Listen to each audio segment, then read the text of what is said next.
Bem-vindos ao quarto dia do Encontro Nacional de Pesquisa em Graduação de Filosofia na USP. Eu gostaria de apresentar o professor Fernando Costa Matos. Ele é professor de Filosofia na Universidade Federal do ABC, onde coordena atualmente o programa de pós-graduação em Filosofia e o Núcleo de Ciência, Tecnologia e Sociedade. Ele é doutor em Filosofia aqui pela Universidade de São Paulo, e a sua tese de doutorado, intitulada Nietzsche, Perspectivismo e Democracia, foi publicada pela Saraiva no ano de 2013. Ele é pesquisador do SEBRAP e membro do Grupo de Pesquisas em Filosofia Crítica e Modernidade e da Comissão Editorial dos Cadernos de Filosofia Alemã. Além disso, ele traduziu do alemão para o português A Crítica da Razão Pura, do Kant, que saiu pela Vozes em 2012. Alguns de vocês estão aí fazendo a matéria do professor Kainert, estão usando a tradução feita pelo professor Fernando. Já passo a palavra para o professor. Obrigado, Pedro. Bom, primeiramente eu queria agradecer ao Pedro e aos demais organizadores pelo convite. Para mim foi um convite que muito me honrou e muito me honra estar aqui fazendo essa palestra no evento de vocês. Enfim, eu fiz todo o meu percurso aqui, a graduação em Direito, fiz parte da graduação aqui também na Filosofia. Comecei a fazer as disciplinas aqui em 96, portanto há 20 anos, e fiquei bastante tempo, terminei o doutorado aqui em 2007, enfim. Então, para mim é muito prazeroso estar aqui com alunos que atualmente estão na graduação, tanto de outra geração. Enfim, então agradeço realmente pelo convite, para mim é muito uma honra estar aqui.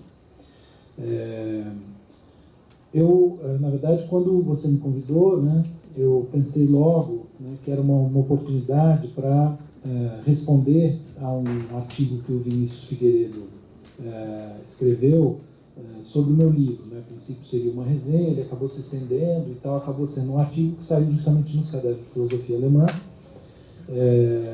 E aí saiu no primeiro semestre do ano passado e eu estava já há algum tempo devendo essa resposta para ele. Precisava escrever um artigo respondendo. Quando veio esse convite, eu falei, acho que eu vou aproveitar a oportunidade, um evento na USP, afinal de contas, ele publicou, eu defendi a tese aqui, o artigo dele saiu nos cadernos de filosofia alemã, que são daqui. Eu achei que seria pertinente dar essa continuação ao nosso diálogo. E aí eu, enfim, a gente sempre acaba escrevendo meio em cima da hora. Eu já estava com a ideia na cabeça, comecei a escrever no fim de semana e acho que, por um lado, isso pode ter levado a ficar um texto um pouco hermético, talvez, porque é um diálogo sobre um artigo que comenta um livro, então tem uma série de pressupostos aí. Eu tentei remediar isso fazendo um resumo do livro, um certo repasse dos argumentos dele no artigo, mas, por outro lado, eu acho que também era interessante, tendo em vista que é um encontro de pesquisa na graduação, seria interessante também por mostrar, o desdobramento de uma pesquisa. Então uma pesquisa que foi feita aqui no doutorado, eu defendi a tese, acabei publicando um tempo depois o livro, e aí um outro professor, o Vinícius, que é da Federal do Paraná, atualmente até o coordenador de área de filosofia na CAPES, enfim, ele escreveu esse artigo sobre o meu livro. Na verdade, a gente teve antes disso um debate lá na Federal do ABC, num colóquio de filosofia alemã, onde ele apresentou a primeira versão dessas críticas ao meu livro. E aí lá nós tivemos um primeiro debate, depois ele publicou o artigo, e aí agora eu estou respondendo a ele. Então isso, por um lado, mostra como é que uma pesquisa acaba gerando repercussões, discussões, etc. E por outro lado, também me pareceu que era interessante, então, por um lado, essa questão do diálogo entre pesquisadores sobre o desdobramento de uma pesquisa e, por outro lado,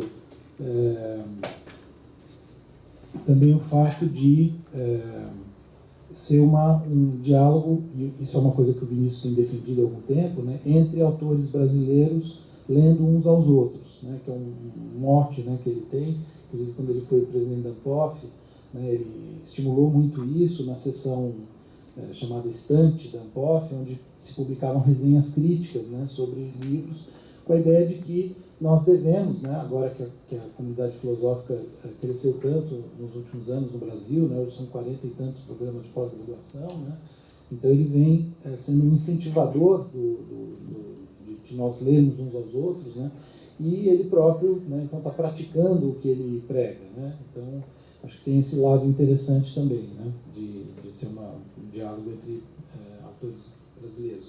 Porque a gente tem uma tradição antiga, né, inclusive aqui da USP, nos primeiros tempos e tal, de ler muito mais os autores estrangeiros, né, não só os clássicos, mas também os comentadores, né, então é interessante que a gente tenha esse diálogo entre nós.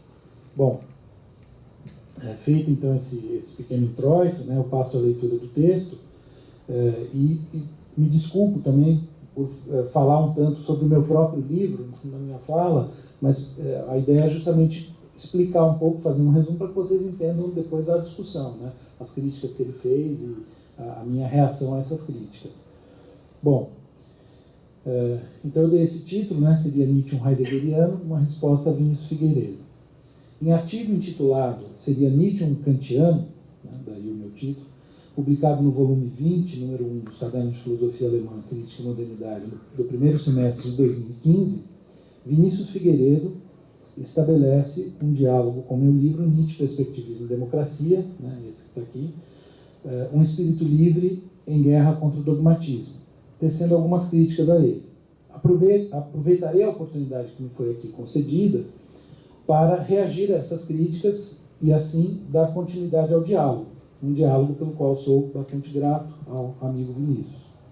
Começarei por um breve resumo de meu livro, que é uma versão ligeiramente modificada de minha tese de doutorado, defendida neste departamento em 2007, como já foi falado pelo Pedro, e em seguida passarei ao texto de Vinícius, do qual destacarei algumas críticas e sugestões para poder responder a elas, tendo em vista o modo como interpreto atualmente a filosofia de Nietzsche e, sobretudo, a sua posição na filosofia contemporânea.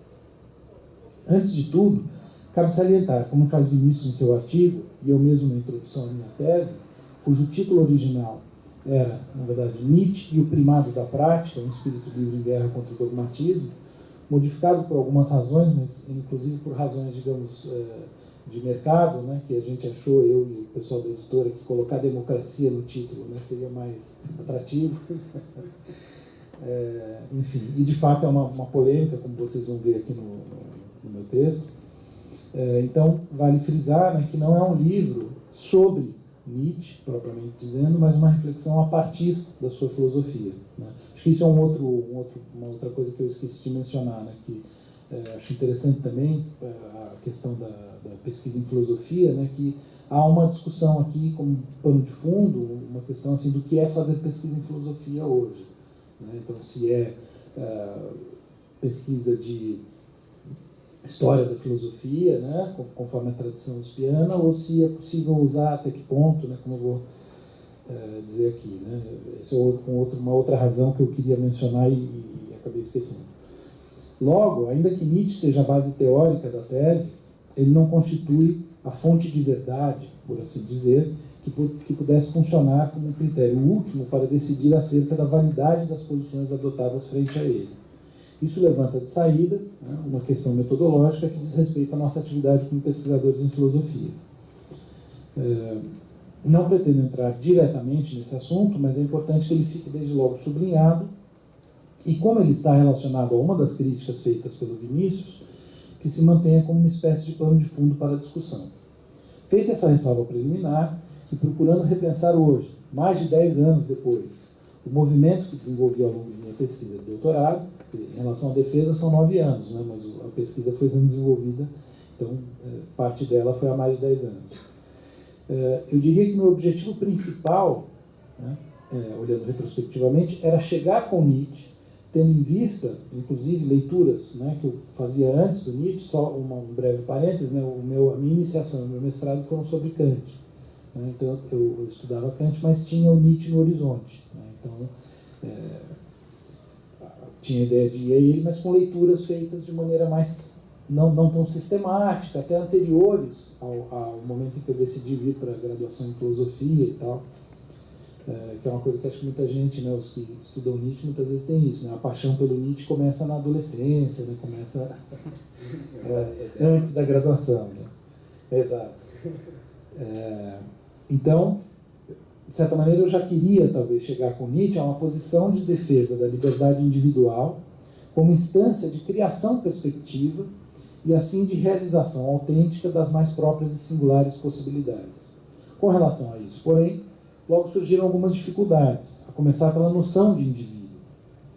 Para muitos intérpretes, como é sabido, a noção de vontade de poder conduziria Nietzsche a dissolver o indivíduo, inviabilizando a própria ideia de liberdade individual, dono de sua crítica, também conhecida, ao conceito liberal de liberdade. Se eu aceitasse essa interpretação, Nietzsche deixaria de ser uma boa base teórica para realizar esse propósito. Ou bem eu teria de mudar o meu autor, ou bem eu teria de encontrar no próprio Nietzsche um modo de conciliar sua filosofia, notadamente a sua face propositiva, onde se destacam noções como espírito livre, além do homem, superação de si, a ideia de como tornar-se o que se é, né, e assim por diante. Então isso teria que ser conciliado de alguma maneira com algum conceito minimamente positivo de indivíduo, ainda que com muitas aspas na palavra indivíduo, né? Como tantas outras palavras que levam aspas no Nietzsche. Né? De certo modo, foi esse o propósito que animou o movimento do meu primeiro capítulo no livro, intitulado Do Universal ao Singular, o conhecimento na perspectiva do indivíduo.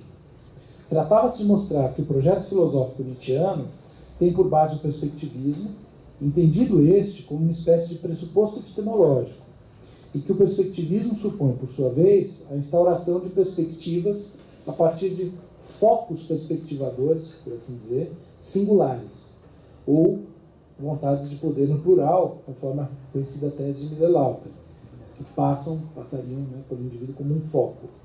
Estes não coincidem necessariamente com os indivíduos humanos, longe disso, aliás, né, segundo essa tese da vontade de poder, mas podem assumir também essa configuração.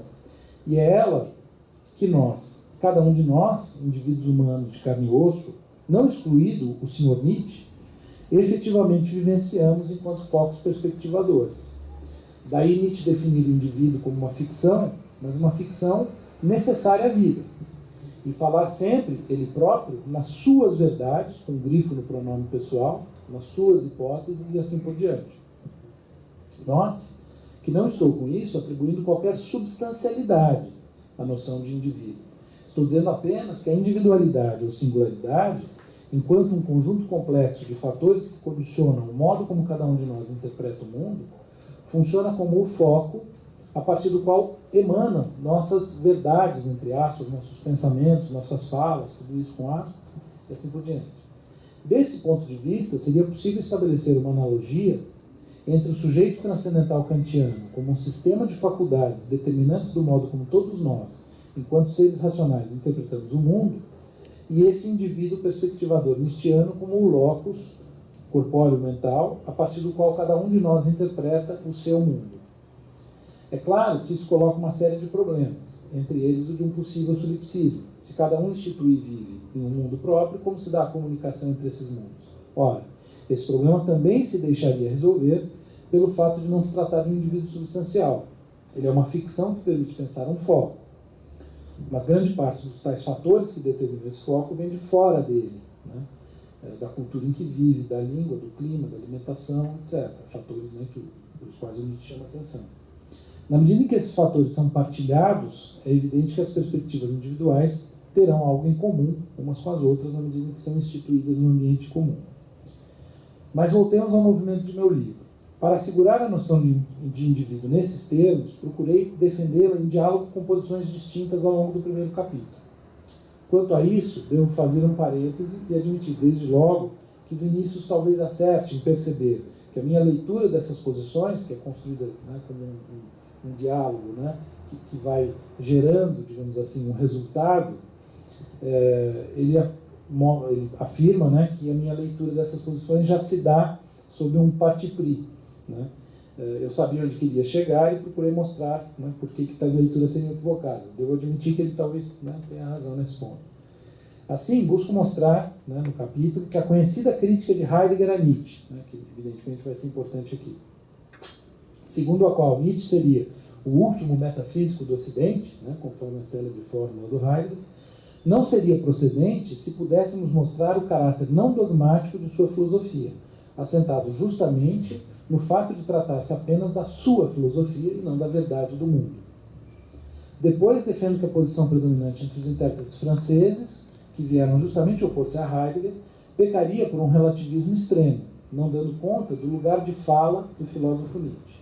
Na verdade, essa oposição entre Heidegger e os franceses, né, é uma oposição bem conhecida, né, quer dizer, a leitura do Heidegger era dominante, nos anos 60 os franceses vêm se opor a ela, né, a própria Scarlett, na tese dela, ela faz essa reconstrução, né. Bom, e aí em seguida, né, eu estabeleço um diálogo com a leitura da professora Scarlett Martin, aqui da USP, que seria próxima, né, às de Miller-Lauter e Günther Abel, e tento mostrar que ver na cosmologia nietzschiana uma alternativa à metafísica tradicional não seria suficiente para refutar a crítica de Heidegger, já que haveria apenas um deslocamento, né, um dogmatismo cosmológico, por assim dizer, no lugar do dogmatismo metafísico. Nos dois casos, porém, havendo a pretensão de dizer a verdade do mundo. Eu voltarei a esse ponto adiante. No livro, o movimento continua com a entrada em cena da filosofia analítica, representada por nomes como Poehler e Montgomery Clark, e a colocação de questões que começariam a preparar o terreno para a minha posição. Qual o conceito de verdade de Nietzsche? Perguntam-se eles. Qual o seu lugar de fala? A minha resposta, como vimos, será de que o seu lugar de fala é o indivíduo Friedrich Nietzsche, atestando com seu próprio caso a validade do perspectivismo como, digamos, uma teoria do conhecimento. Vale frisar que essa não é uma resposta inventada por mim, digamos, né? Ao assumi-la, aproximei-me de intérpretes como Friedrich Kaubach, Volker Gerhardt e Antônio Marx, todos eles tendo em comum o estabelecimento de uma continuidade entre o projeto crítico kantiano, lastreado no sujeito transcendental, e o perspectivismo nietzschiano, em que o indivíduo, como vimos, substitui aquele, né? Como se houvesse uma transição, né, de um sujeito de caráter universal para um sujeito individual, né, que não tem mais o caráter universal. O problema que se coloca para esse tipo de leitura, já antecipado na questão do solipsismo, é o risco de incorrer no relativismo. Se tudo o que há são perspectivas diversas, como estabelecer entre elas algum tipo de comparação, permitindo dizer, por exemplo, que a perspectiva de Kant ou Nietzsche seria melhor que a de um indivíduo qualquer. De certo modo, é justamente essa questão que marca a passagem do primeiro para o segundo capítulo, quando critérios como vida, saúde, afirmação da vida, etc., são mobilizados para explicar com Nietzsche a preferibilidade da sua filosofia, ou que seja, né, da cosmologia da vontade de poder, comparativamente, relativamente à filosofia cristã, que é a oponente, né, que, segundo ele, como é sabido, impregna a tradição ocidental como um todo, de Platão a Schopenhauer. Segundo procuro mostrar nesse capítulo, tal preferibilidade se deveria ao fato de ela operar uma radical reaproximação entre homem e mundo, interpretando o indivíduo, agora sim, entre aspas, substancialmente, no sentido de que agora sim é uma hipótese sobre o que é, né, o indivíduo, como vir a ser, ou como parte ínfima do fluxo de acontecimentos do vir a ser, a cosmologia nietzschiana eliminaria a dualidade típica do pensamento ocidental, que alicerça a possibilidade de juízos morais com validade universal e, por extensão, a possibilidade de considerar os indivíduos responsáveis e, portanto, culpáveis por suas ações, do problema central da culpa. Vivendo sob o sentimento de culpa, muito bem ilustrado pela noção cristã de pecado original, e acossado por uma autoridade moral imaginária, também ilustrada pelo Deus Pai cristão, o homem ocidental teria adoecido progressivamente até chegar ao niilismo que Nietzsche, como sabemos, diagnostica em sua época. E somente uma grande transformação no seu modo de ver o mundo, ou, para retomar a chave do perspectivismo, nos valores que presidem o seu criar perspectivo, de onde a ideia da transvaloração dos valores, permitiria reverter esse quadro e, por assim dizer, curar o homem ocidental. Isso ajudaria, por um lado, a entender o caráter simultaneamente descritivo e normativo, por assim dizer, descritivo e normativo com aspas, né, do empreendimento filosófico nietzschiano. Ao mesmo tempo em que institui um novo modo de compreender a realidade, fortemente amparado nas descobertas científicas da época, Nietzsche aponta para um outro modo de viver, inspirado em noções como aquelas que eu mencionei, a lei do homem, espírito livre, etc. Por outro lado, contudo, isso nos colocaria frente a um novo problema. Como justificar esses elementos normativos se a descrição da realidade que os acompanha não deixa espaço para noções como liberdade, autonomia, escolha livre, etc. Uma tensão forte, né, no pensamento do Nietzsche. Teríamos aí, segundo procuro mostrar, né, no livro, uma espécie de antinomia da liberdade, né, passível de ser formulada em termos semelhantes aos da antinomia kantiana. A tese seria de que não existe liberdade, pois tudo o que há são vontades de poder, cuja causalidade, entre aspas, não controlamos. E a antítese seria a ideia de que a liberdade existe nos indivíduos humanos, desde que eles sejam capazes de assumir a responsabilidade pelo próprio destino, que já é um elemento específico do conceito do Nietzsche de liberdade. E a solução da antinomia, segundo propõe, também poderia ser pensada em termos kantianos, desde que assumidas naturalmente as premissas do primeiro capítulo que eu já mencionei. Uma vez que essa explicação do mundo, a cosmologia, é tão somente uma interpretação, não podendo excluir de princípio interpretações concorrentes, então seria possível adotar um outro ponto de vista, uma outra perspectiva, para pensar o agir humano.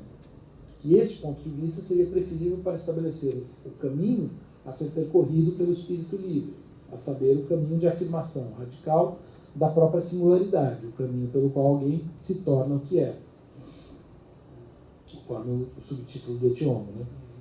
Afastada, assim, a contradição entre a liberdade, entre aspas, né, no sentido que lhe é atribuído por Nietzsche, ou seja, no sentido centrado na singularidade, e a vontade de poder enquanto princípio de explicação da realidade, eu estaria livre para acompanhar em chave positiva o processo, por assim dizer, de transformação espiritual que conduz à liberdade do indivíduo enquanto um novo modo de vivenciar a realidade. Esse é o objetivo do meu terceiro capítulo, em que me afasto da discussão com os comentadores e passo, digamos, né, a dar vida aos personagens nietzschianos em sua cruzada anticristã. Né? Daí o título do capítulo ser Singularidade versus Universalidade, a guerra do espírito livre. E os subtítulos são como espécies de momentos da guerra, o reconhecimento do inimigo, preparação para o combate, enfim, tem uma metafórica aí. Não me deterei nesse capítulo por hora, tendo em vista que a artilharia crítica de Vinícius, para aproveitar o contexto bélico das metáforas, deixa esse território praticamente intocado. Muito embora ele forneça, a meu ver, pistas importantes para contornar algumas das críticas. Já o quarto e último capítulo, o menor de todos, e, em certo sentido, aquele que é menos integrado ao núcleo da tese, mas ao mesmo tempo mais polêmico, recebe um pesado bombardeio do nosso autor. Tendo estabelecido uma espécie de ética da autenticidade, para usar uma fórmula que é cara ao Charles Taylor, né, no capítulo anterior, essa ética do espírito livre, né, eu me coloco, nesse momento final da tese, o desafio de pensar a política a partir dessa ética. Se é possível, como eu proponho, pensar a partir de Nietzsche um caminho de autorrealização singular por meio do indivíduo que conquista a liberdade em sentido perspectivista, que modelo de sociedade seria o melhor para esse indivíduo? Ou para o potencial florescimento de indivíduos como ele? Minha resposta é de que um mínimo de garantias democráticas seria preferível a um sistema autoritário e arbitrário que pudesse, por exemplo, cercear a liberdade de expressão. Ou seja, eu tive a ousadia, ou talvez a temeridade, né, uma palavra que está na moda essa semana, de propor a ideia insólita, nas palavras do Vinícius, de combinar Nietzsche e democracia. De fato, eu proponho essa associação. Mas ela se dá, né, como visto, como uma espécie de apêndice ou escurso à tese principal, trazida ao primeiro plano no título do livro, não é verdade? Mas então um momento, né, em que eu procuraria pensar a política a partir de uma ética centrada na singularidade, que esta sim eu teria conseguido demonstrar no meu percurso, a partir de Nietzsche, né, como eu disse no princípio, mas convencido de estar realmente próximo ao espírito de sua filosofia, o que já não posso afirmar, talvez, sobre a defesa da democracia. Como em todo caso, boa parte da visibilidade, entre aspas, né, que o livro adquiriu, diz respeito a essa polêmica aproximação, não posso furtar-me de tentar defendê-la das críticas, entre as quais essas, né, do Vinícius. Mas antes de discutir essa questão específica, vejamos como Vinícius constrói sua crítica, começando por apontar aqueles que seriam os dois objetivos da tese. Diz ele, de um lado, né, eu queria mostrar que há um nexo forte entre Kant e Nietzsche, que, tomado em conta, fornece a melhor solução das inúmeras dificuldades aporias que atravessam o debate sobre as interpretações do texto nietzschiano. De outro, na parte final do livro, eu conferi a interpretação do autor um desdobramento político, ao sustentar que a democracia constitui a forma de governo que melhor assegura o antidogmatismo e a liberdade individual em sentido perspectivista. Tá? Então, ele resume assim os objetivos da tese. Com relação a isso, eu faria desde logo uma primeira ressalva. Embora Vinícius pareça ver como momentos distintos e complementares o estabelecimento do vínculo entre Kant e Nietzsche e sua utilização para solucionar problemas internos ao pensamento nietzschiano, é preciso insistir na maior importância deste último, né, dessa utilização do Kant, digamos, como uma ferramenta para resolver problemas no interior da problemática nietzschiana. Né? Pois a aproximação com Kant não é efetuada como um fim em si mesmo. Trata-se antes de uma estratégia para enfrentar questões surgidas na minha tal reflexão a partir de Nietzsche, tendo em vista o objetivo maior de, como aqui mostrado, defender a liberdade no contexto de uma ética da autenticidade. Objetivo que Vinícius não menciona no início, mas que, de certo modo, levará em conta adiante. Quanto ao segundo objetivo mencionado por Vinícius, né, a defesa da democracia, como eu disse, eu voltaria a ele adiante. Num primeiro momento, o artigo de Vinícius se concentra na discussão desse que seria o primeiro de meus objetivos, estabelecer o vínculo entre Kant e Nietzsche. Para tal, ele também reconstrói o movimento do meu primeiro capítulo, né, como eu fiz aqui há pouco, e procura mostrar, como eu já disse, né, que embora dê ao texto aparência uma discussão aberta, o resultado da discussão já estaria, de certa maneira, dado de antemão, em vista do meu parti pris contra os franceses, né, e, em certo sentido, a favor dos intérpretes analíticos do Nietzsche, que colocam, o que é típico da filosofia analítica, né, na verdade, uma exigência de fora, né, de prestar contas dos pressupostos da fala, né, a partir de um registro teórico, portanto, seria diverso do Nietzscheano. Né. Embora eu problematize isso, né, quer dizer, que eles acabam tirando muito do contexto e tal, o Vinícius sugere que eu próprio teria caído um pouco nessa armadilha. Né. E, como dito anteriormente, eu penso que ele tem uma certa razão quanto a isso. Né. Em minhas leituras da época, acredito que eles, né, os filósofos analíticos, acabaram por influenciar um tanto, né, a minha própria análise da questão do conhecimento no Nietzsche. Né. Reforçando com isso a adoção de um ponto de vista mais externo à obra, calcado numa certa concepção de verdade, e ajudando com isso a pavimentar o meu caminho na direção da aproximação com Kant, que é uma aproximação, né, que muitos deles fazem, né, também explicitamente. Isso também explicaria, segundo Vinícius, outra posição que ele critica, a equiparação de metafísica e dogmatismo, como se todo discurso dogmático fosse necessariamente metafísico. Nas palavras do nosso autor, analisando uma passagem-chave da minha argumentação, ele diz, cito, conclui-se daí que se pudermos inverter a abordagem de Heidegger, tomando o perspectivismo como teoria do conhecimento, estaremos isentando Nietzsche de ser dogmático ou metafísico. Nisso há uma questão prévia, sobre a qual Matos não se detém. Será que dogmático e metafísico são necessariamente sinônimos, como se supõe aqui? A questão é pertinente, fim da citação, né? A questão é pertinente e demanda um esclarecimento.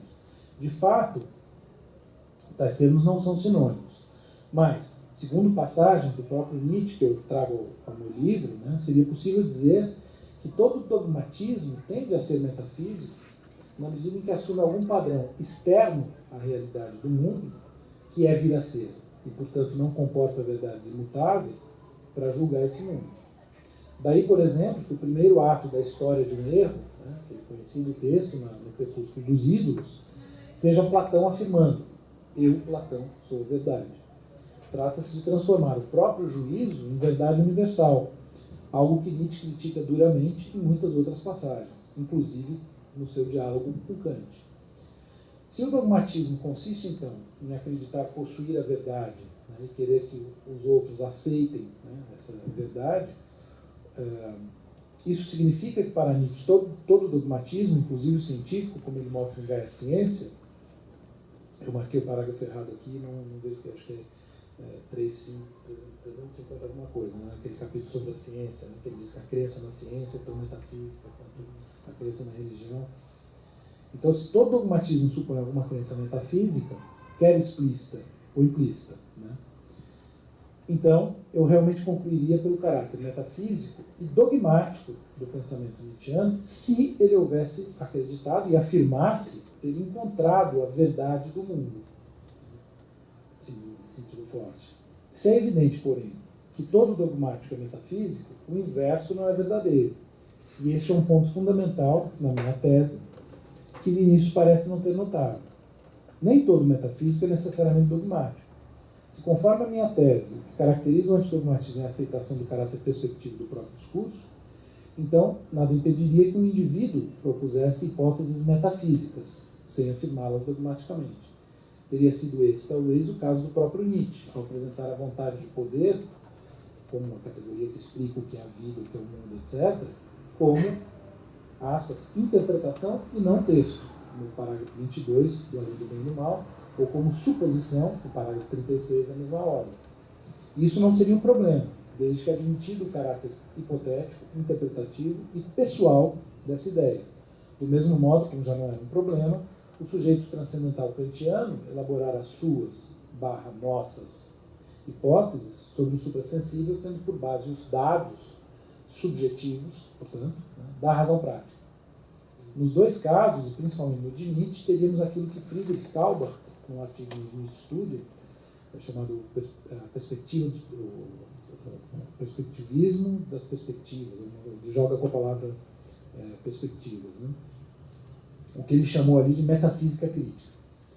Assim, o verdadeiro ponto na disputa com a interpretação cosmológica de Nietzsche não é tanto sobre ele ser ou não metafísico, mas sobre ser ou não dogmático. Em não o sendo, pouco importa se chamamos metafísica ou cosmologia a perspectiva da vontade de poder. Mas a questão que realmente importa, a meu ver, nessa crítica de Vinícius, diz respeito à convicção de fundo, aí expressa, de que o único modo de salvar Nietzsche do dogmatismo seria a interpretação do perspectivismo como uma teoria do conhecimento centrada no indivíduo. Demos a palavra ao nosso autor, Vinícius, com a ressalva de que, segundo o que acabamos de dizer, a palavra metafísica deveria ser substituída aí por dogmatismo. Eu cito uma passagem, então, do artigo dele.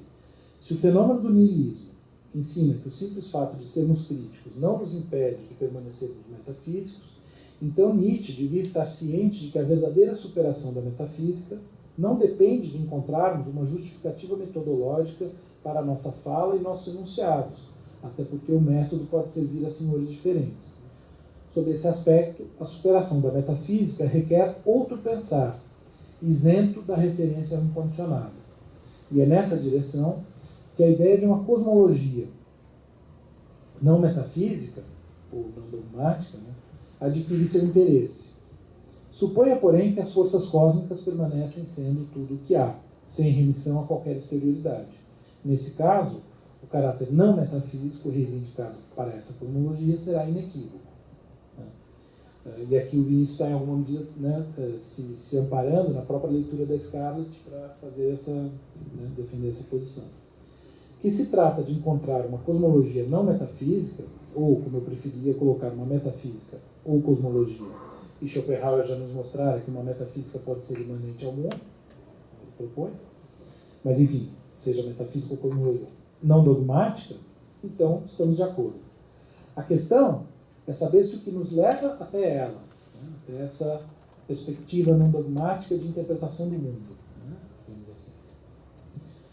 A questão é saber se o que nos leva até ela é encontrar uma justificativa metodológica para a nossa fala e nossos enunciados, como eu proponho ali no livro, ou se, supondo que essa exigência, como quer Vinícius, está ancorada em pressupostos externos, de base kantiana, de base analítica, que são externos não só à letra do texto nietzschiano, mas também ao seu espírito, é preciso, então, encontrar outro pensar isento da referência ao incondicionado, como ele propõe.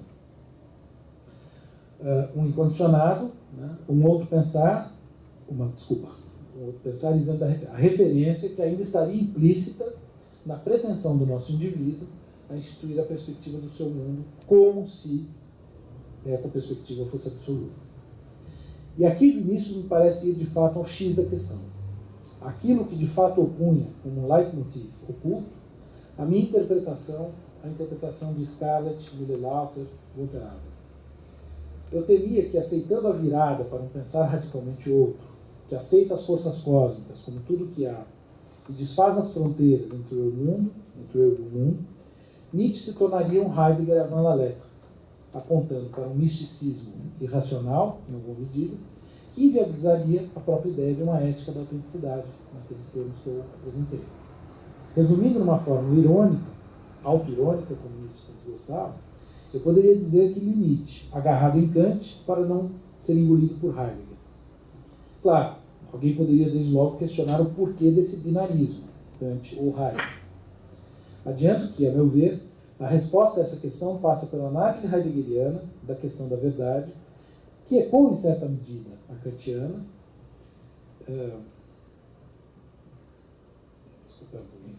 pela análise heideggeriana, que ecoa em certa medida a análise nietzschiana e estabelece uma clivagem entre a verdade como correspondência, também duramente criticada por Nietzsche, como sabemos, e a verdade como aletheia, no sentido dos pré-socráticos, também valorizados por Nietzsche, como sabemos. Antes de passar a ela, porém, vejamos como o próprio Vinícius nos incita a procurar uma terceira via em relação a esse dilema. Se, em certo sentido, o meu paralelo de Nietzsche com Kant sugere que esse paralelo talvez fosse mais produtivo,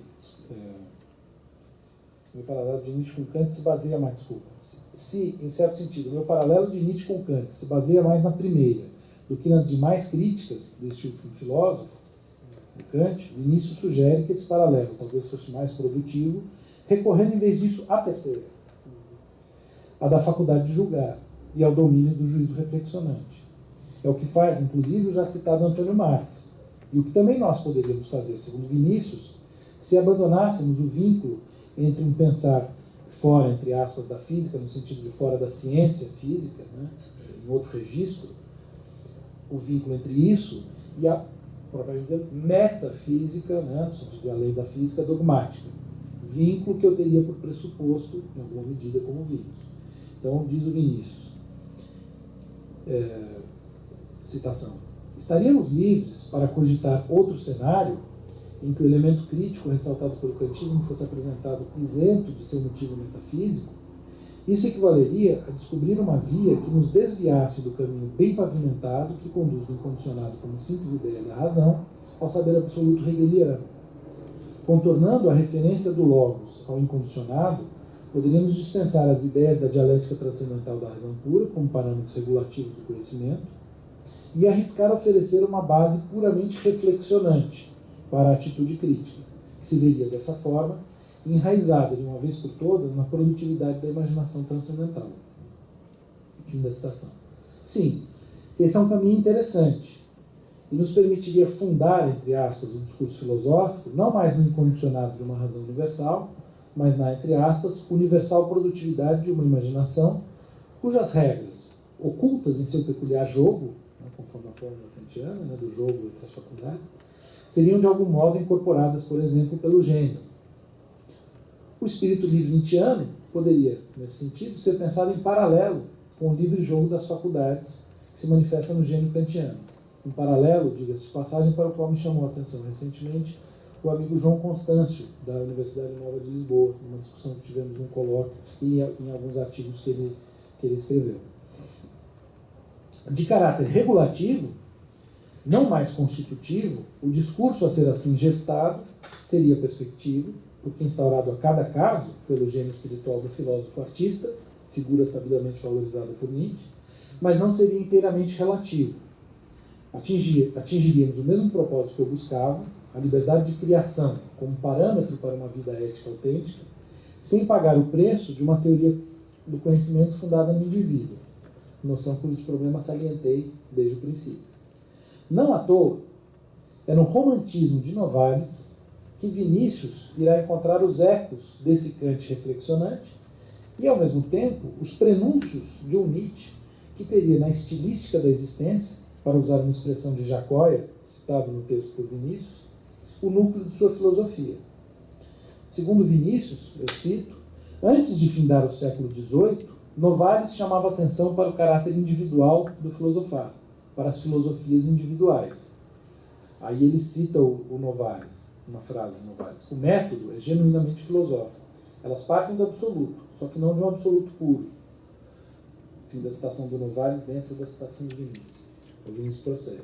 O absoluto, ou seja, o incondicionado, que vira-nos sair ileso, mas subjetivado do tribunal crítico kantiano, e assim incorporado às faculdades que tornam o conhecimento necessário e universal, vê-se repentinamente contaminado pelo criado individual no filosofar. Abstraídas todas as mediações interpostas no trajeto que vai de Novalis a Nietzsche, não se adivinha na impureza desse incondicionado, saudado por Novalis como genuíno, a despeito disso, algo do perspectivismo buscado por Matos, o perspectivismo visto como aprofundamento modificador do sujeito crítico kantiano. Fim da citação. Sim, anotei eu à margem do texto quando lia pela primeira vez. O mundo que o espírito livre nietzschiano vislumbra, quando rompe com o dogmatismo e estabelece a sua interpretação da realidade, faz lembrar o incondicionado impuro de Novalis. O mundo voltou a ser infinito para nós, como diz Nietzsche na Gaia Ciência 343. O verdadeiro problema está, talvez, no excesso de importância que dei em meu livro ao caráter interpretativo do filosofar, ignorando a famosa ironia com que Nietzsche encerra o parágrafo 22 de Além de Bem e Mal. Posto que também isto seja somente interpretação, e sereis bastante zelosos para fazer essa objeção, ora, tanto melhor. Então, você dá de ombros, né?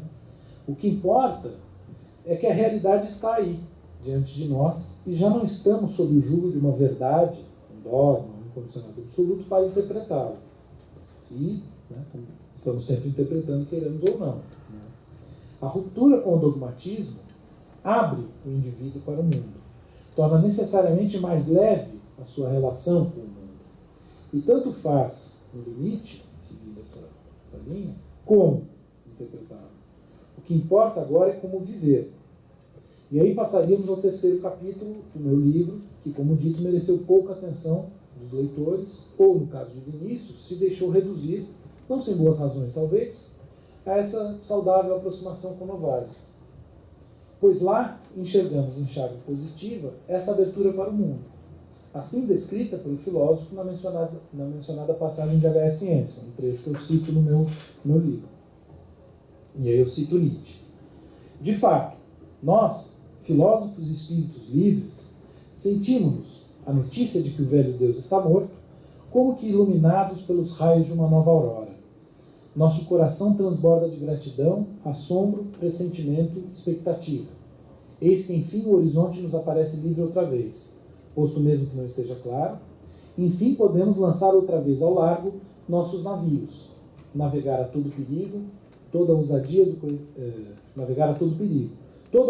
conhecedor é outra vez permitida, o nosso mar, está outra vez aberto. Talvez nunca dantes houve tanto mar aberto, que é a citação da Gaia Ciência na tradução do Rubens nos Pensadores. Né? De certo modo, esse movimento de abertura corresponde à transição para aquele outro pensar isento de referência ao incondicionado que vimos Vinícius cobrar-nos há pouco.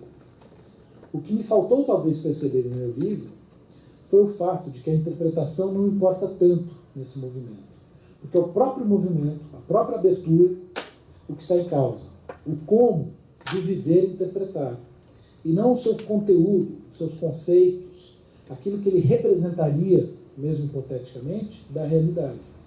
Está em jogo o que acontece na obra do filósofo, o que brota dessa abertura ao mundo, na forma de palavras, cujo conteúdo importa menos que a forma, o estilo, a musicalidade, elementos enfatizados por Derrida, por exemplo. É como se o discurso filosófico devesse servir agora ao próprio mundo, dando-lhe a palavra. Não é outra coisa, por sinal, o que diz Zaratustra, a solidão, na conhecida seção de Heimkehr, o regresso, a volta ao lar. Cito Nietzsche nessa passagem, também é uma passagem que eu cito no meu livro, ou seja, era algo que está presente, né, mas talvez sem a ênfase que eu estou dando agora. Ó solidão, minha pátria, tempo demais selvagemmente vivi em selvagens terras estranhas para não voltar a ti sem lágrimas. Ó solidão, minha pátria, quão feliz e meiga me fala a tua voz. Não nos interrogamos um ao outro, não nos queixamos um ao outro, juntos transpomos abertamente portas abertas, porque em ti tudo é aberto e claro. E também as horas correm aqui com pés mais leves. No escuro, de fato, torna-se o tempo mais pesado do que na luz. Abrem-se para mim aqui todas as palavras e cofres de palavras do ser. Todo ser, atenção para essa última frase, todo ser quer aqui tornar-se palavra. Todo devir quer aqui aprender comigo a falar. Como vem, a paisagem já não é nem um pouco königsbergiana, para jogar com uma metáfora de Vinícius no seu artigo. Ela está bem mais agora para uma paisagem de floresta do sudoeste alemão. Pois é Heidegger quem conceberá a superação da metafísica exatamente nesses termos. Abertura para o ser, que antes se encontrava encoberto. Se encontrava encoberto devido justamente ao modo dogmático pelo qual os filósofos da tradição ocidental quiseram definir o ser em termos conceituais. Se, ao contrário do que quer Heidegger em sua leitura de Nietzsche, a vontade de poder for menos um conceito do que uma chave de abertura para a pluralidade das forças que se sucedem no tempo, então Nietzsche já estaria a um passo de ser e tempo. Mas Heidegger talvez não quisesse admitir essa proximidade e tenha preferido ler na noção nietzschiana um conceito em sentido forte, ainda inscrito na concepção da verdade como correspondência ao mundo e não na verdade como aletheia, como revelação ou desencobrimento, pensando aqui na distinção que o Heidegger faz no parágrafo 44 do Ser e Tempo, né? Entre essas duas noções de verdade. Ora, mas o que vemos acontecer com Zaratustra não é exatamente o acontecimento da verdade neste segundo sentido. Nietzsche também não parece muitas vezes indicar a revelação como modo de desencobrimento do ser. Veja-se, por exemplo, a seguinte passagem do Ethiônio, falando justamente sobre o Zaratustra. Cito Nietzsche. A noção de revelação, no sentido de que subitamente, com inefável certeza e sutileza, algo se torna visível, audível, algo que comove e transtorna no mais fundo, descreve simplesmente o estado de fato. Ouve-se, não se procura. Toma-se, não se pergunta quem dá. Um pensamento reluz como um relâmpago, com necessidade, sem hesitação na forma. Fim de citação. Já estou caminhando para o final aqui. É claro que haveria muitas diferenças a sublinhar entre os dois filósofos, mas trechos como esses permitiriam explorar muitas semelhanças entre, por exemplo, esse estado de fato e a facticidade heideggeriana, entre essa descrição e a descrição fenomenológica, entre essa valorização da escuta e uma valorização semelhante que teremos em Heidegger e assim por diante. Na verdade, é uma semelhança muito explorada, né, por diversos autores, leitores fenomenólogos, o Nietzsche, como Eugen Fink, por exemplo, né, que eu trabalho no meu livro, enfim. E nos levariam a perceber uma proximidade bem maior entre Nietzsche e Heidegger do que entre Nietzsche e Kant, sugerindo ver nele um momento na linha que conduz do misticismo romântico de Novalis, que aliás o Heidegger tinha em alta conta, ao próprio Heidegger, passando por Schopenhauer, inclusive. Um diagnóstico que, ao que tudo indica, Vinícius endossaria. E essa leitura não me impediria necessariamente de perseguir a ética da autenticidade visada em meu terceiro capítulo. Ainda que o indivíduo volte a tornar-se fortemente problemático nessa chave, minha hipótese de trabalho, eu acredito, continua válida. Para o Nietzsche e talvez para o próprio Heidegger. Se lembrarmos que o indivíduo, entre aspas, por mim advogado, não é um indivíduo substancializado ou, nos termos do Heidegger, ontológico. Ele diz respeito ao ponto de vista ôntico, para insistir agora na terminologia heideggeriana. Trata-se do indivíduo de carne e osso que, sob o domínio do impessoal, não pode, a princípio, reconhecer-se de outro modo, ainda mais na modernidade ocidental, a não ser como eu, um eu bem atomizado. Este eu terá de libertar-se, terá de abrir-se ao ser, para poder reconhecer-se, aí sim, como ser no mundo. Do ponto de vista dele, desse indivíduo, o caminho para a autenticidade pode ser pensado como um caminho ético de abertura e realização de suas possibilidades mais próprias ou singulares. Ainda que isso aconteça, né, por causa da vontade de poder, por causa do ser. Mas ele, vive dessa maneira esse processo. Em que pese a rapidez do salto que demos agora, ele nos permite retornar à questão da democracia numa consideração ainda mais insólita do que a primeira. Além de um Nietzsche democrático, agora eu vou chegar aqui com Heidegger democrático, se já era difícil imaginar o espírito livre indo votar em dia de eleição, como ironiza Vinícius, que dizer então do Dasein caipira, cujos vínculos com o nazismo são cada vez mais claros? De fato, é realmente pensar a democracia, e estamos vendo hoje no Brasil como é perigoso não pensar a democracia. É difícil pensá-la a partir de uma ética da autenticidade. Um problema que se coloca não somente a partir desses dois autores, mas, como nos mostra Vinícius, a partir de Novalis e de muitos outros que vão nessa direção. Cito Vinícius. Quando, por exemplo, liberdade individual e universalidade formal se dão às costas, a autonomia perde a ligação interna que a unia com a legislação jurídica. Convertendo-se em ideal de autenticidade o núcleo subjetivo avesso à vontade geral, a autonomia torna cada vez mais remota a transição que antes lhe fora confiada, a passagem da moral ao direito. E não demorará para encontrarmos este último sendo visto pelo indivíduo como pura exterioridade, irredutível à sua autodeterminação. Max Stirner, Søren Kierkegaard, Karl Marx. Entre parênteses.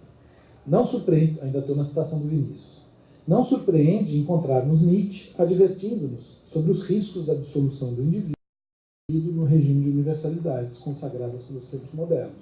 Neles, desaparece tudo o que há de próprio e desigual nos homens, como apregoam os direitos iguais e o espírito democrático. Essa é, de fato, uma grande dificuldade. Como eu disse no princípio, minha entrada no tema da democracia, ao final da tese, foi menos um movimento necessário do texto do que um apêndice no qual me perguntei sobre os possíveis desdobramentos da ética que eu havia chegado. Foi como se eu parasse e me perguntasse, pois bem, e agora? E a política? Uma resposta possível seria dizer que Nietzsche deu as costas à política, e que Heidegger, depois do fracasso na experiência do reitorado, teria feito o mesmo. Que, enfim, seria possível pensar uma ética como estilística da existência e deixar a questão política de lado. Mas deixar a política de lado, volto a lembrar o nosso atual momento no Brasil, não parece algo muito razoável para alguém que se dedica à filosofia. Por outro lado, também não parece razoável deixar de lado filosofias que foram tão fundo na reflexão sobre a alma humana, simplesmente porque elas não tematizaram adequadamente a política. Eis o que eu considero um grande dilema da filosofia contemporânea.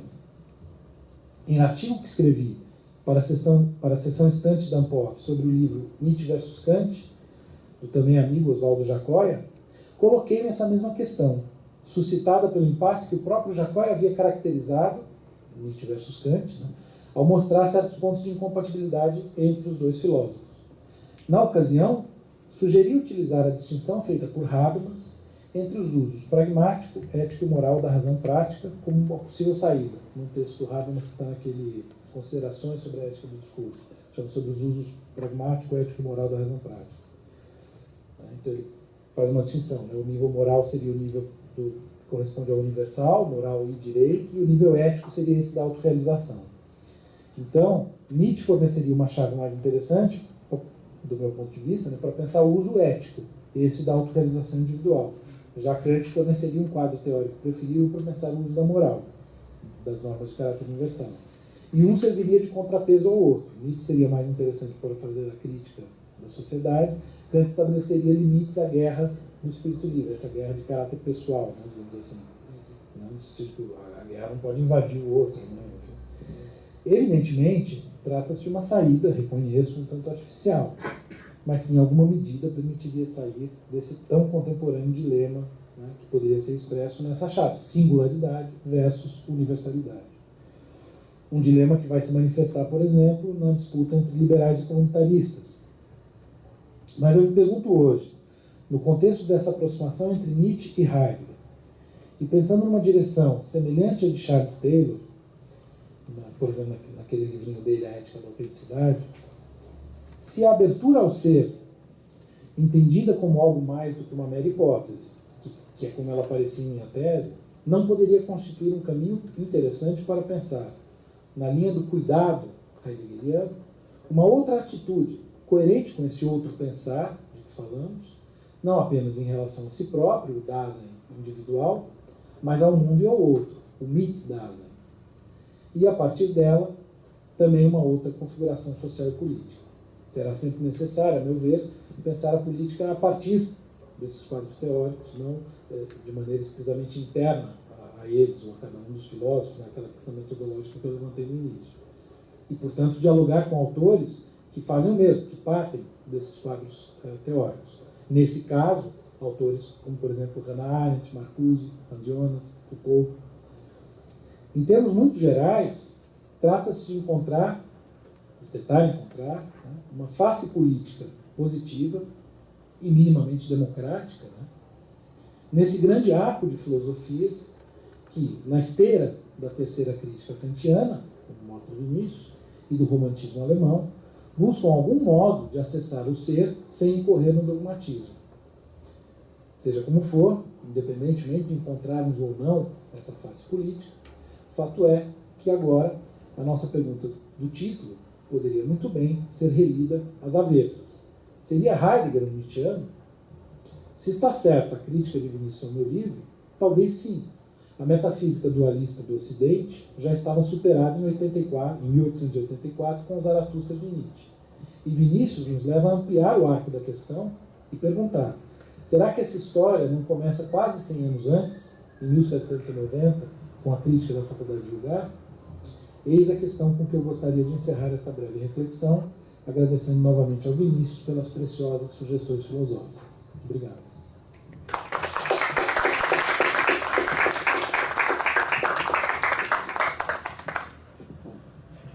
Dá aquele minutinho para recuperar do baque.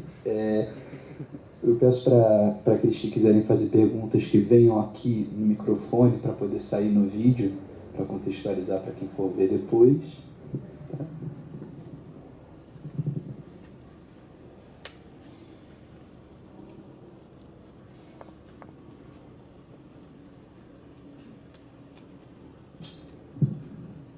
Se vocês me permitirem, já vou então começar com uma pergunta.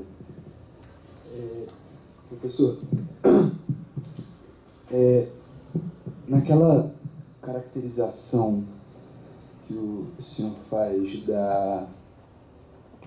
do foco perspectivo nietzschiano como uma perspectiva que poderia se dar através do indivíduo, etc., considerando a grande influência do pensamento de Schopenhauer no Nietzsche, e considerando ainda o conceito do dionisíaco, que é muito forte, tanto no primeiro Nietzsche, quanto mais à frente, o princípio de extrapolação, de dissolução desse indivíduo.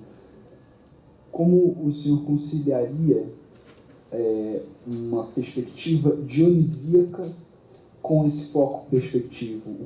Haveria algo de dionisíaco nele? E o que seria?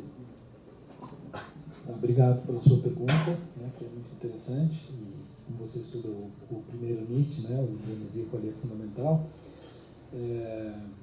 Então, na verdade, a resposta tem um pouco a ver com aquilo que eu falei já quando eu estava passando para os termos heideggerianos, né, da distinção entre o ponto de vista ôntico e ontológico. Né, o que me parece?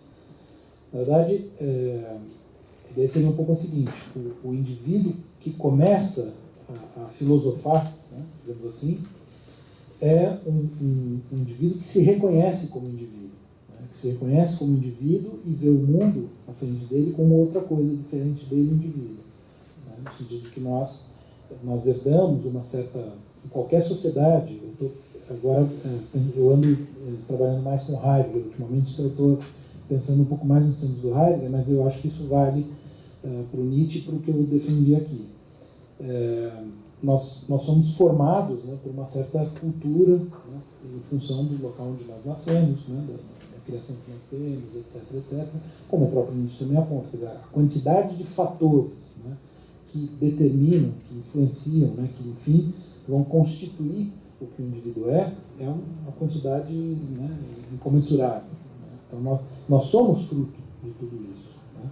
Mas, do ponto de vista interno, né, digamos assim, nós nos reconhecemos como um indivíduo que se relaciona com outros indivíduos. Né? Eu tenho uma certa noção de eu que é constitutiva da minha identidade. Né? Eu não viveria sem essa noção, o próprio Nietzsche chama isso de uma ficção necessária. Né?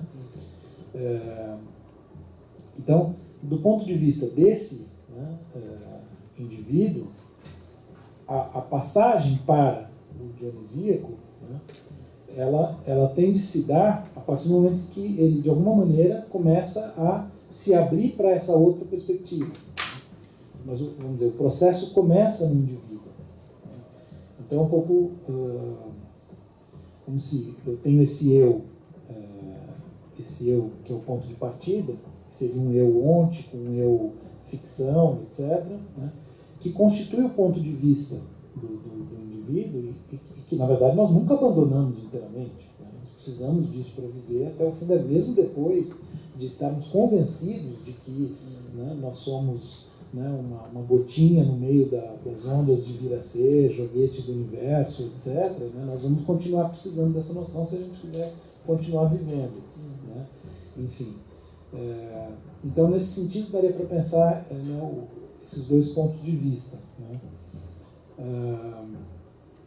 E aí, bom, né, o indivíduo que se torna filósofo, né, que escreve obras, né, e que publica suas obras, e que tem a expectativa de que seja lido, né, etc., é um indivíduo nesse sentido também. Né? E vamos dizer, o resultado, né, aquilo que veio à palavra, né, para usar aquela expressão, na obra do filósofo, passou por esse foco. A ideia é essa. Né? Quer dizer, portanto, não seria um foco do qual simplesmente emana, né? Mas é como se fosse um ponto atravessado, né? Se eu puder usar aqui. É o seguinte, né? Quer dizer, seria o foco perspectivador, quer dizer, não é uma base segura, né? Um eu forte, do qual partiriam as possibilidades interpretativas. Né? Ele também é atravessado por elementos, né, que determinam como ele é. Mas a coisa passa por aqui. A obra que nós temos, as obras nietzschianas, né, passaram pelo indivíduo de carne e osso e pela sua perspectiva individual. Com essa ideia. Então, tudo bem. Ele pode chegar à conclusão de que é um joguete do universo, etc., né? Mas passou por ele, o movimento do filosofar. Então, um pouco essa a ideia. Né? Só que aí eu estou fazendo, né, vocês devem ter percebido, eu estou fazendo uma autocrítica. Né? Eu estou aceitando, em alguma medida, a crítica do Vinícius, né? E revendo um pouco a minha posição. Né? Então, o que eu acabo fazendo é dar uma excessiva importância para isso, né, no sentido de transformar esse foco numa teoria do conhecimento que seria necessária para pensar todo o resto. Né? Portanto, e aí a cosmologia da vontade de potência seria uma interpretação como qualquer outra, eu poderia opor a ela uma interpretação cristã, por exemplo, né? Mas aí me parece que de fato, né, quer dizer, quando você tem o abandono do dogmatismo, né, o fim das verdades, o fim do incondicionado, a morte de Deus, né, o indivíduo ele se abre. Né, e aí, vamos dizer, é necessário chegar a essa interpretação. Né, então, eu não estou mais defendendo uma posição tão forte, né, disso como uma base epistemológica, né, digamos assim, e todo o resto vem depois. Né, não, eu estou reinscrevendo esse foco nesse quadro mais geral. Portanto, aceitando, em alguma medida, a ideia de isso que no Nietzsche aparece como uma cosmologia da vontade de poder, né, como uma forma de expressão do ser que já não seria dogmática. Por isso antecipa o Heidegger. Né, e, de alguma maneira, ainda ecoa os românticos, né, nos quais você já tem esse processo, né, pensando a partir do Heidegger, o Weigel, o Hölderlin. Né, então, de certa maneira, você tem uma mesma tendência aí. Né? Agora, acho que do ponto de vista ôntico, né, do ponto de vista, né, de como nós vivemos, né, a gente nunca abandona de fato o eu. Né? sem o eu. Mas aí dá para pensar o dionisíaco. O dionisíaco é o momento em que esse euzinho ele consegue, né, perceber que é apenas uma ficção e que pode ser rompida. Né? Conseguiu virar assim. Exato.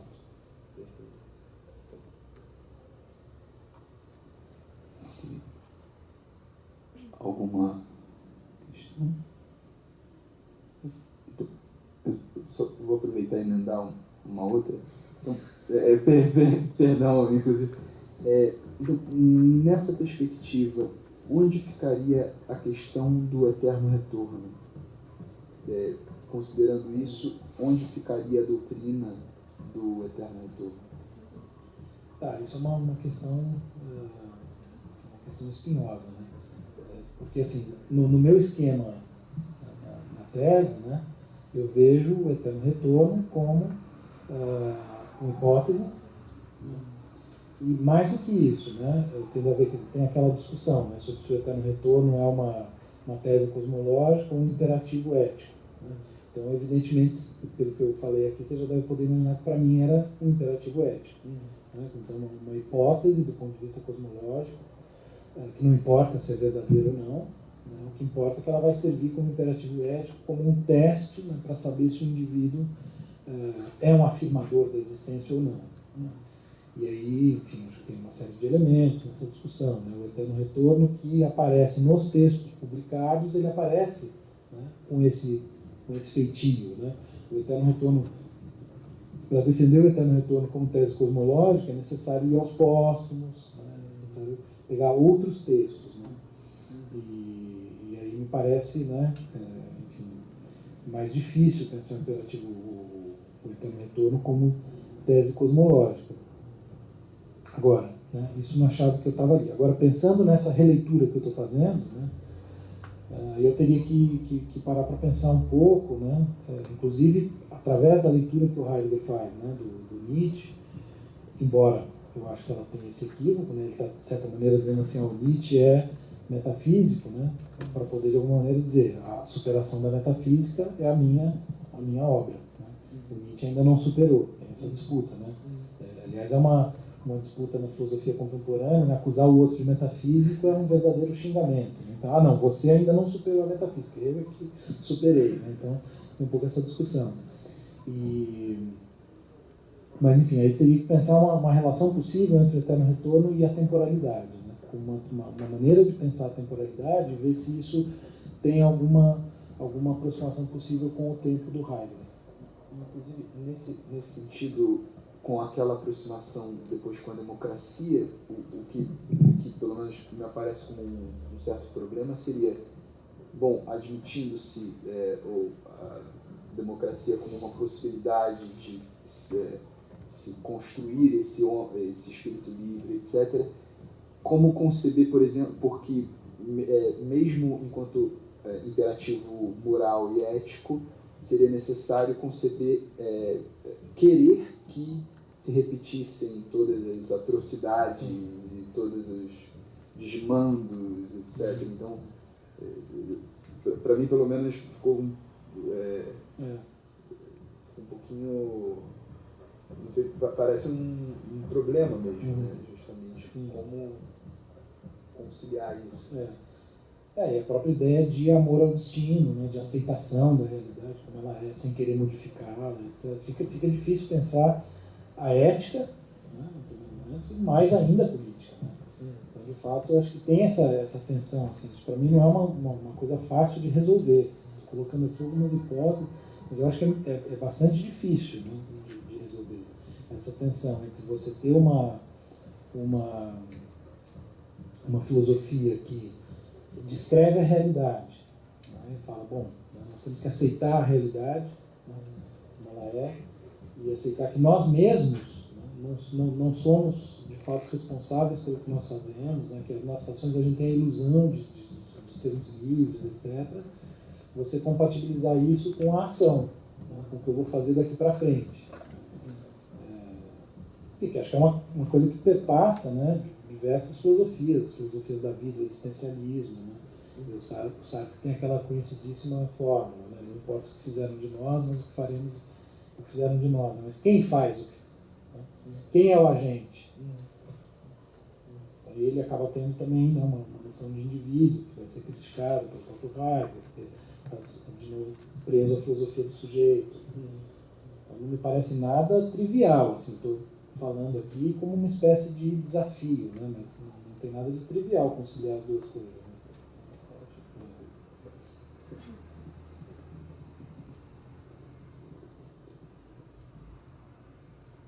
Mais alguém? Mais alguma pergunta? Eu queria um pouco dessa água que tem na mesa. Se você puder falar aqui no microfone só para... Você está conseguindo me ouvir? Não, é para aparecer na filmagem. Porque... Mas você pode repetir também, Ah, se for o caso. perfeito, perfeito. Eu só queria fazer uma pergunta em relação ao perfil apolíneo e a relação que ele tem com aquela frase conhece a ti mesmo. E como isso é importante para ele ser humano. Tá, deixa eu pensar um pouco. O Apolíneo, o conhece a ti mesmo e a relação disso com a epistemologia.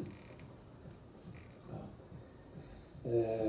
Bom, na verdade, o Nietzsche ele critica, né, duramente o Sócrates, né, e a tradição platônica e a ideia de um autoconhecimento, né, no sentido clássico, né, de que eu possa ter um conhecimento de mim mesmo, até porque eu mesmo, né, por tudo isso, né, que ele estava falando agora, não sou um objeto facilmente cognoscível.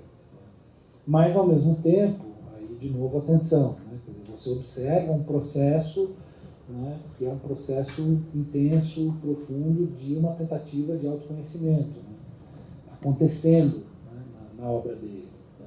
Se você pega o Etioma, os prefácios de 86, os livros anteriores, etc., você vê uma autotematização constante. Né. Então, essa é uma questão, né, central para o Nietzsche. Né. Ao mesmo tempo que é muito difícil, né, você ter um autoconhecimento no sentido desse conhecimento ingênuo, né, do eu, etc., né, há uma perspectiva de aprofundamento na alma humana, né, que é muito, muito intenso. Né. Eu penso, por exemplo, no parágrafo não sei se é 45 ou 44 do Bem e Mal, onde ele vai falar ele usa a imagem da questão do psicólogo, né, do psicólogo como um caçador que ama a caça grande e tal.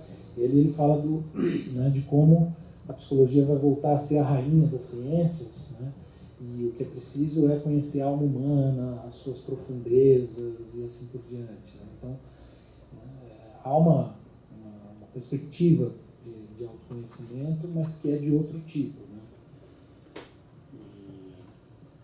Enfim, um outro tipo de conhecimento. Né. Mas não é o autoconhecimento, não é a psicologia no sentido tradicional, nem no sentido empirista, né. É uma outra coisa. E depois disso ele avança para fora de mim, para outras coisas que eu posso conhecer hoje. Sim, até porque, na verdade, o conhecimento profundo vamos dizer, da subjetividade, né, vai mostrar o quê? Que a subjetividade está articulada com tudo aquilo que não é subjetividade, né, com o mundo, né, com o outro, né, com a cultura, enfim, aquela quantidade incomensurável de fatores, né, que eu comentei, que são determinantes, digamos assim, da identidade individual. Então você tem uma abertura. Né. Agora, o apolíneo eu não saberia encaixar muito bem, porque ao contrário do dionisíaco, né, que tem uma importância central na terceira fase, o apolíneo é mais do começo ali, né. Não deixa de ter tanta importância. Né.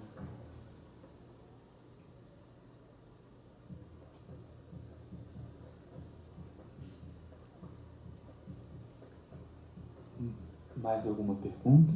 É que eu fiquei... Perdão.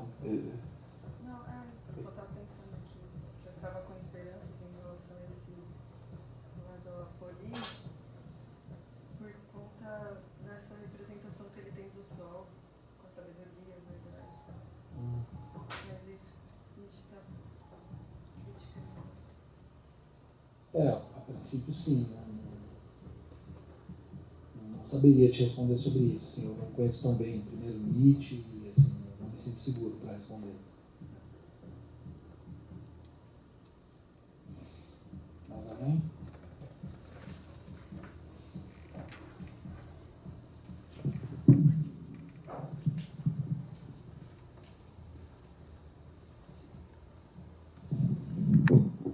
Boa noite, professor. Obrigado pela palestra. Eu gostei muito, principalmente da sugestão de que, na verdade, Heidegger seria Nietzscheano, né? E não o Nietzsche seria. Mas a minha pergunta eu vou tentar formular, não sei se eu vou conseguir, era mais ou menos nessa direção. Parece que o Heidegger acusa Nietzsche de ser metafísico, porque Nietzsche ele construiria uma tese que diria como todo ente é enquanto ente. Todo ente é enquanto ente, vontade de poder. Mas aí o Nietzsche diz que isso é uma simples perspectiva, quase uma suposição. Isso não faria a filosofia de Nietzsche uma espécie quase que de ficção, de entretenimento? Ou ele quer realmente dizer que todo ente, enquanto ente, é vontade de poder, ou ele faz uma suposição que seria o quê? Então, uma ficção? Não sei se eu me fiz entender. Tá. Não, acho que sim, né? Inclusive, na verdade, eu procurei dar duas respostas diferentes. Na minha tese eu dou uma resposta para esse problema e hoje eu estou sugerindo uma outra resposta. A primeira resposta que geraria talvez esse problema que você está colocando seria justamente dizer, bom, é uma mera interpretação. Se é uma mera interpretação, em que ela se diferencia de outras interpretações?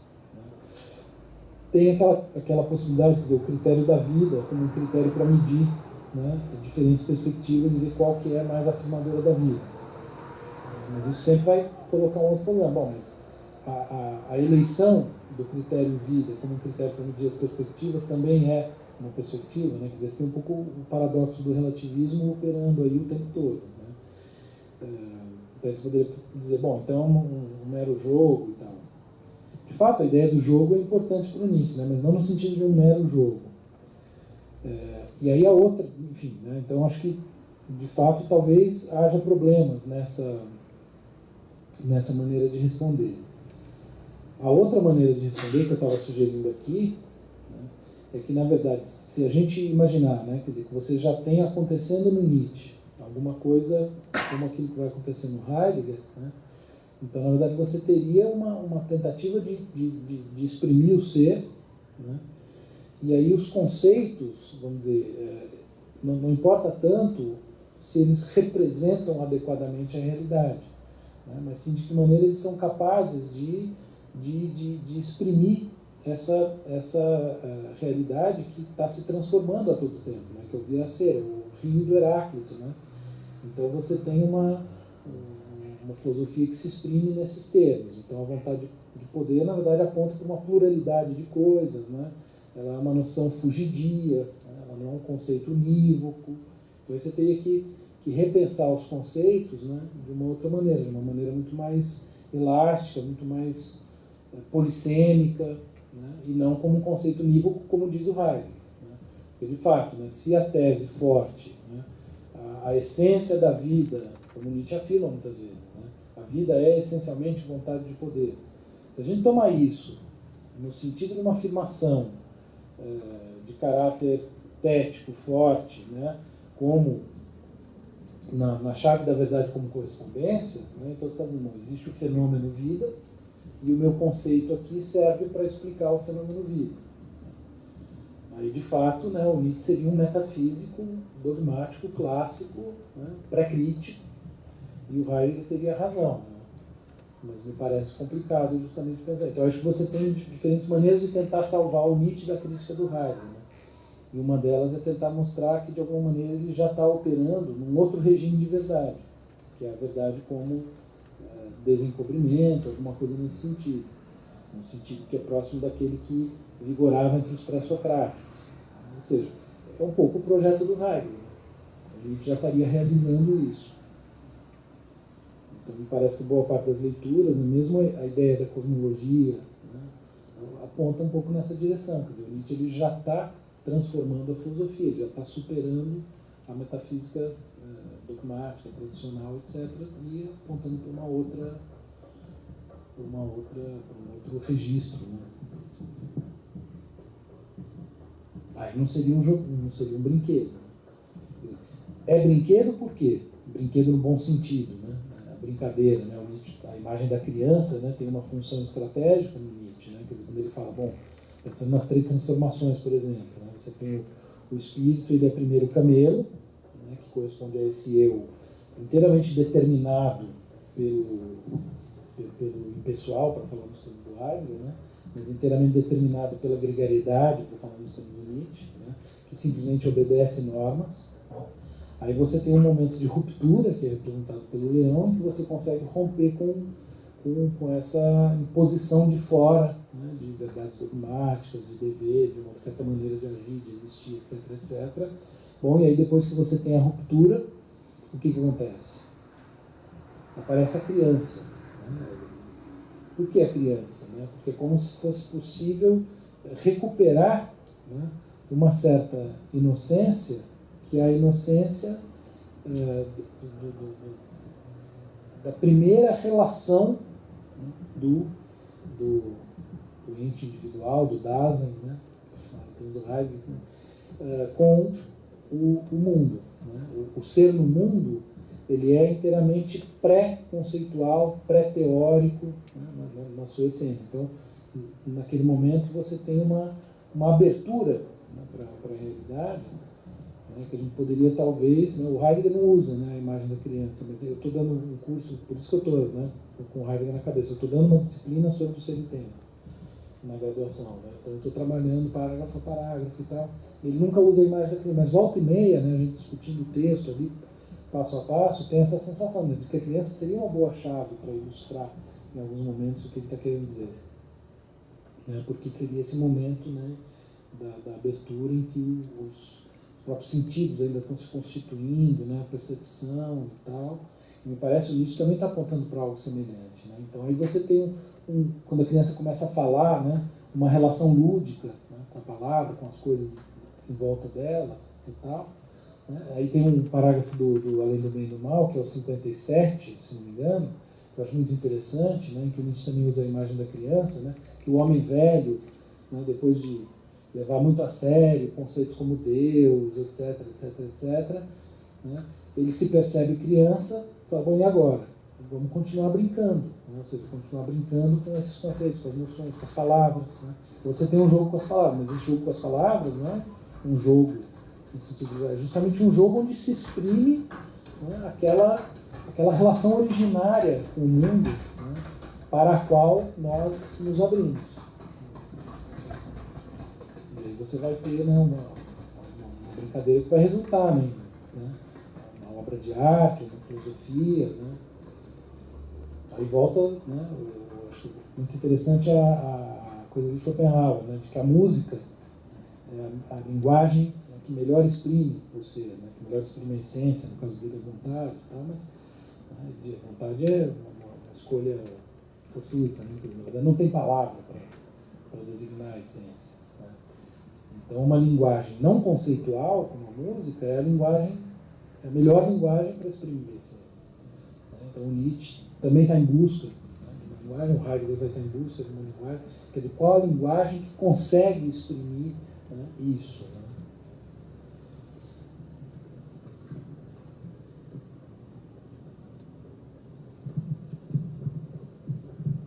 Mais alguém? Mais alguma pergunta? Opa.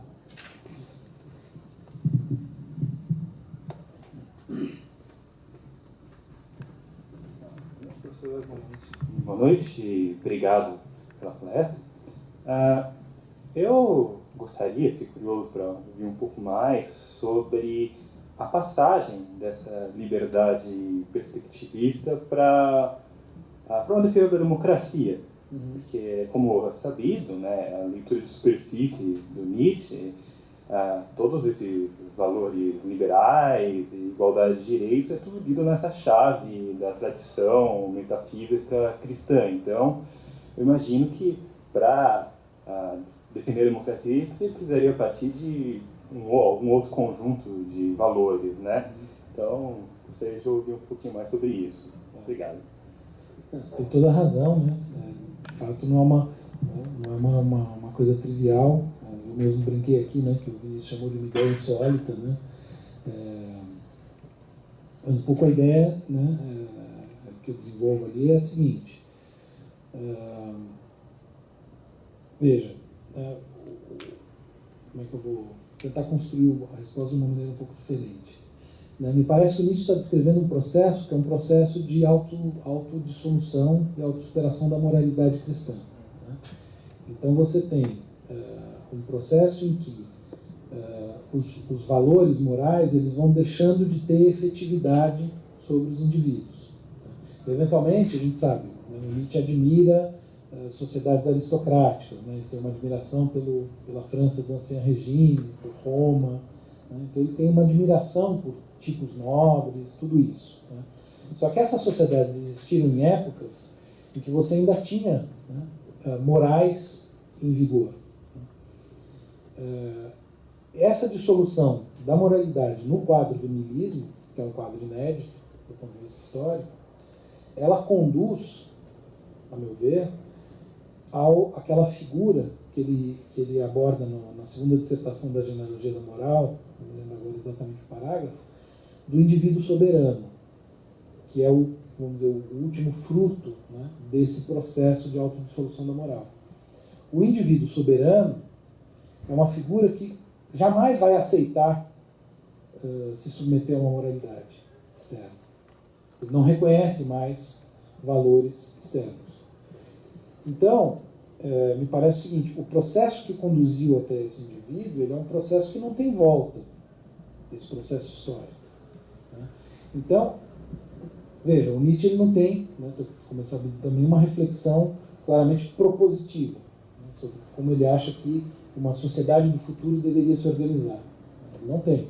Ele, quando fala do passado, ele mostra admiração por sociedades hierárquicas, né, aristocráticas, etc.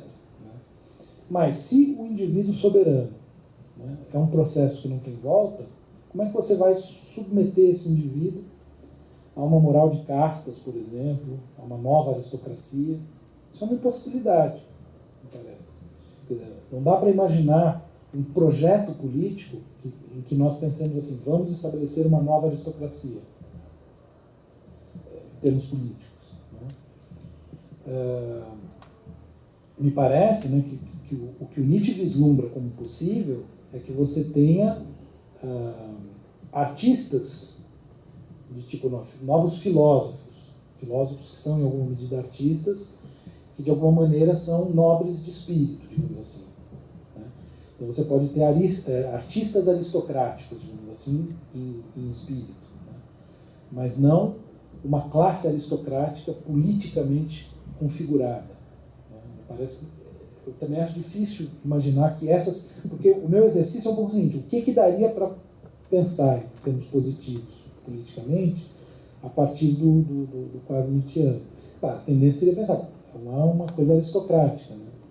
Mas me parece ao mesmo tempo impossível, porque você teria que forçar esse indivíduo soberano, né, pós-nihilismo, né, quer dizer, que já não reconhece Deus, já não reconhece a autoridade, a se enquadrar numa moralidade qualquer, que é algo extremamente complicado.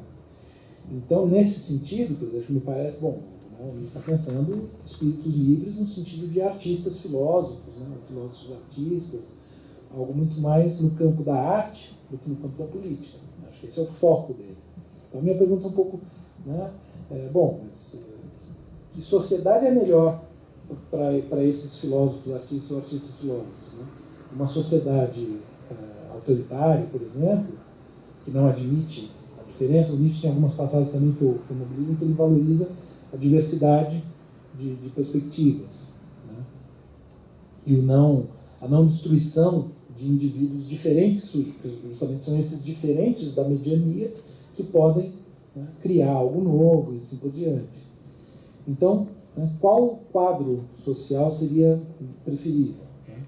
Uma sociedade rígida, hierárquica, como uma sociedade de caste, como uma sociedade indiana, né, antiga, que o Nietzsche valoriza lá quando ele fala do Código de Manu e tal, ou, né, a democracia como uma espécie de mal menor. Né? Assim, pelo menos ele tem a liberdade, né, de ficar lá no quarto de pensão, escrevendo filosofia, publicando, e ninguém foi lá matá-lo ou persegui-lo. Né? Então, um pouco essa minha... Agora, sou um mínimo de, por exemplo, liberdade de expressão. Né? Como não querer a liberdade de expressão? Eu entendo que ele critica, né, na chave da crítica à democracia, né, mas ao mesmo tempo, como não querer a liberdade de expressão? Enfim. Mas é uma coisa, de fato, né, um tanto anacrônica, né, por assim dizer. Quer dizer, eu tenho consciência disso. Né? Eu tento mostrar como um desdobramento do pensamento do Nietzsche, mas é um salto para fora dele, porque, de fato, não dá para defender textualmente. Isso não dá mesmo. Tem que ter consciência disso.